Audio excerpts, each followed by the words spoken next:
Today's breaking news from the United States is dominated by an unprecedented and highly controversial military and political event that is shaking the world. In the early hours of January 3, 2026, the U.S. launched a large-scale military operation in Venezuela, codenamed Operation Absolute Resolve, involving airstrikes across Caracas and northern regions, during which Venezuelan President Nicolás Maduro and his wife, Cilia Flores, were captured by U.S. forces and taken out of the country.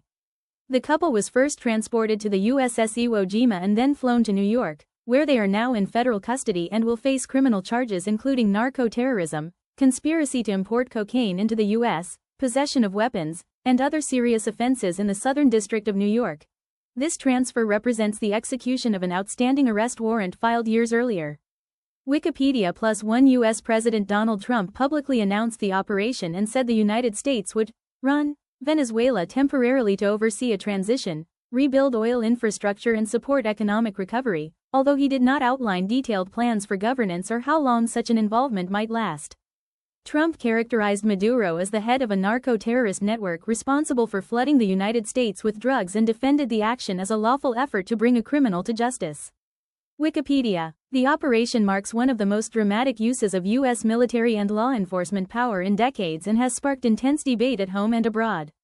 Within the United States, some Republican lawmakers and supporters have praised Trump's strong stance against drug trafficking and dictatorial regimes, while many legal experts, international relations scholars and Democratic leaders have raised concerns about the legality of a military strike in a sovereign nation without explicit congressional authorization and the potential long-term consequences of unilateral action.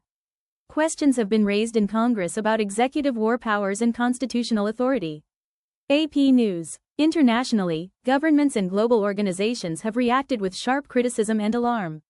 Countries such as China, Mexico, Brazil, Russia, and Iran have condemned the U.S. military action as a violation of international law and national sovereignty, and there are reports that the United Nations Security Council may convene an emergency meeting to discuss the crisis.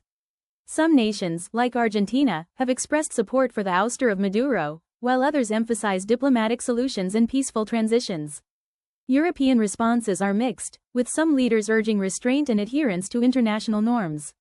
Reuters +1. In Venezuela itself, the Supreme Tribunal of Justice has named Vice President Delcy Rodriguez as interim president to maintain administrative continuity and national defense after Maduro's removal, though Rodriguez and Maduro loyalists have denounced his capture as an illegal kidnapping and are calling for his immediate release.